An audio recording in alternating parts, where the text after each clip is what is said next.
अस्सलाम वालेकुम, welcome to tasty treats. कैसे हैं आप सब लोग? उम्मीद है सब ठीक ठाक होंगे, खैरियत से होंगे, अपने अपने घरों में खुश और आबाद होंगे। सर्दियां आ गई हैं और मज़ेदार से सर्दियों के सौगात लेके टेस्टी ट्रीट्स का किचन अपने व्यूअर्स के लिए आया है। बहुत ही मज़ेदार से ये गूंद के लड्डू, ड्राई फ्रूट्स के लड्डू बनाए हैं हमने और साथ में इसे ट्रे में भी सेट किया है। बहुत ही न्यूट्रिशंस और बहुत ही पावर वाली ये डिश बनती है। आप खाएं, बच्चों को खिलाएं और बना के दें। इससे सर्दियों में बहुत अच्छा आपकी बॉडी को जो है वो न्यूट्रिशन मिलता है। तो चलते हैं रेसिपी की तरफ। बहुत सिंपल ईजी रेसिपी है, बहुत ज़्यादा कोई तामझाम नहीं करना है। मैंने एक पैन में ले लिए थे तकरीबन 300 ग्राम के करीब मिक्स नट्स थे। 300 ग्राम के करीब मिक्स नट्स थे, जिसमें बादाम थी, काजू थे और मेरे पास अखरोट थे। इसके अलावा मैंने इसमें पम्पकिन सीड्स का भी इस्तेमाल किया है, क्योंकि पम्पकिन सीड्स जो है वो सेहत के लिए बहुत अच्छे होते हैं। ख़ासकर ग्रोइंग एजेस में बच्चों को ये देने चाहिए, जिससे बच्चों की न्यूट्रिशंस वैल्यू पूरी होती है और ये बहुत अच्छे बच्चों के लिए रहते हैं।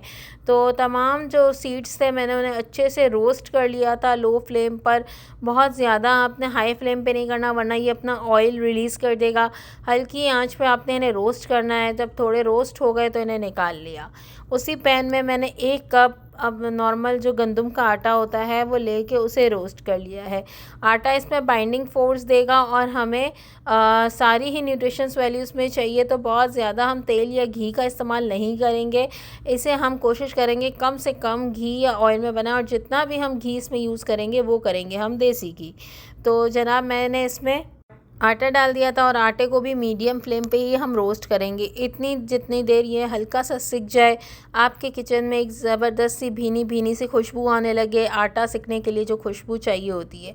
जब आटा अच्छा से सिक गया तो निकाल लिया। अब 2 टेबल स्पून के करीब मैंने इसमें देसी घी गरम किया है। घर का बना हुआ देसी घी है तो क्या ही बात है, वरना आप बाज़ार से भी ले सकते हैं। बहुत अच्छी अच्छी दुकानों पर देसी घी दस्तयाब हो जाते हैं। मेरा ये घर का बना हुआ था।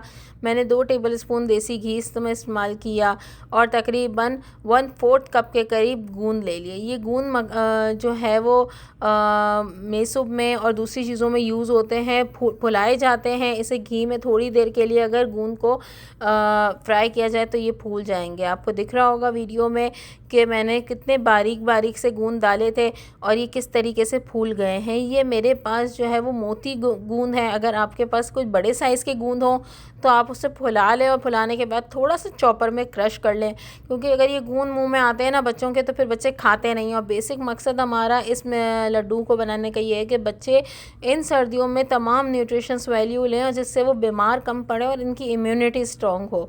तो ज़बरदस्त से मैंने थोड़े मीडियम फ्लेम पे जो है वो गूंद फुला लिए थे। थोड़ी देर में ये फूल गए और क्रिस्पी और क्रंची हो गए, बिल्कुल गोल्डन से थे ये। तो जैसे ही ये थोड़े से फूल गए मैंने इन्हें डिश आउट कर लिया। अब ये सब चीज़ें मेरी रेडी हो गई थी। दूसरी तरफ अब मैं इसका मेन मिक्सचर बनाने जा रही हूँ। मेन मिक्सचर के लिए भी मैंने 2 टेबल स्पून घी गरम किया और तकरीबन 1 कप के करीब मैंने इसमें गुड़ डाल दिया था। गुड़ इसमें इतना जाएगा जितना आटा है। क्वांटिटी कम या ज़्यादा आप अपने हिसाब से कर सकते हैं। मैंने डिस्क्रिप्शन में भी रेसिपी लिख दी, आप वहाँ जाके भी देख सकते हैं। तो जितना आटा होगा ऑलमोस्ट इतना ही गुड़ होगा और इसका आधा घी ले लें। अगर आपको ज़्यादा घी चाहिए तो फिर आप ज़्यादा घी इस्तेमाल कर सकते हैं, लेकिन कम घी वाली चीज़ें ही ज़्यादा बेहतर होती हैं। तो हम इसे गुड़ में बना रहे हैं। आप इसे चीनी के साथ, ब्राउन शुगर के साथ बना सकते हैं, लेकिन गुड़ चूँकि हेल्दी रहता है और अनदर सोर्स ऑफ वाइटामिन्स है और अच्छा इनटेक रहता है चीनी के मुकाबले, वाइट शुगर के मुकाबले में गुड़ जो है वो बहुत अच्छा रहता है। तो 1 कप गुड़ को मैंने हल्की बिल्कुल धीमी आंच पर जो है वो इसे पिघलने रख दिया था घी के साथ। अच्छे से मेरा गुड़ पिघलता रहेगा और ये घी छोड़ता रहेगा। हल्के हल्के इसको चम्मच से आपने चलाना है। नॉन स्टिक का इस्तेमाल कर लें अगर पैन का तो ज़्यादा अच्छा है, अगर नहीं है तो फिर नॉर्मल पतीले का इस्तेमाल किया जा सकता है। उल्टे चमचे की मदद से आहिस्ता आहिस्ता आप गुड़ को तोड़ते रहें तो गुड़ पिघलता रहेगा और इसने जब अच्छे से ये पिघल जाएगा तो फिर ये अपना जो है वो घी छोड़ देगा। जब ये अपना घी छोड़ देगा ना तो फिर ये हमारा जो है वो समझ लें आप कि गुड़ रेडी हो गया है अपने लड्डू को बनाने के लिए। तो जब ये गुड़ अच्छे से मेरा पिघल गया और देखें साइड पे घी भी इसका रिलीज़ हो गया, इस स्टेज पे हम सारे इंग्रेडिएंट्स इसके अंदर मिला देंगे। जो आटा हमने भून के रखा था, वो जो ड्राई फ्रूट्स मैंने थोड़े क्रश कर लिए थे ताकि वो पूरे पूरे मुंह में ना आए और बच्चों को खाने में परेशानी ना हो, तो गूंद मैंने इसमें डाल दिया और अब मैं इसे तेज़ी से चलाऊंगी चम्मच और तमाम चीज़ों को मिक्स करूंगी। चूल्हा हमने बिल्कुल धीमी आंच रखनी है, हर काम हमने हल्की आंच पर करना है ताकि जो है वो हमारी कोई भी चीज़ जो है वो जले नहीं या फिर उसमें से जलने की बदबू ना आए, क्योंकि आटा फ़ौरन चिपक जाता है। अगर आटे को आपने छोड़ दिया तो वो चिपकने लगेगा। इस स्टेज पे मैंने थोड़ा और घी शामिल किया है, 2 टेबल स्पून, तकरीबन आधा कप घी गया है ग्रेजुअली आहिस्ता आहिस्ता कर और 3 टेबल स्पून मेरे पास मखाने का पाउडर था, जो मखाने मैं रोस्ट करके रखती हूँ। 1 चम्मच दूध के साथ निहार मुँह ले लेती हूँ। ये मखाने का पाउडर भी मैंने इसमें मिला दिया था। मखाने आपके बच्चों की आपकी सेहत के लिए बहुत अच्छे होते हैं।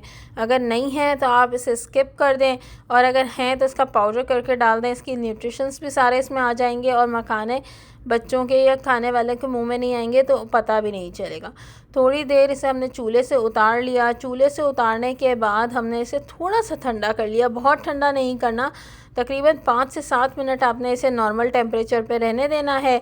अच्छे से चमचे से मदद से इसको आपने मिक्स कर लेना है। गूंद भी अच्छे से मिक्स हो जाए, ड्राई फ्रूट, आटा और गुड़ का मिक्सचर भी इसके साथ अच्छे से मिक्स हो जाए।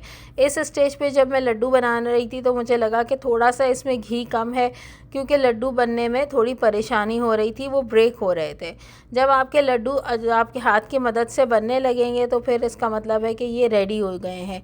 तो थोड़ी सा मैंने इसमें 2 टेबल स्पून थोड़ा घी गरम करके और मिला लिया था और इसके बाद मेरे सारे लड्डू बन के रेडी हो गए थे। ज़बरदस्त से गरम गरम आटे में ही आपने बनाने हैं, वरना ठंडा हो जाएगा तो फिर ये बाइंडिंग फोर्स इसमें नहीं आएगी।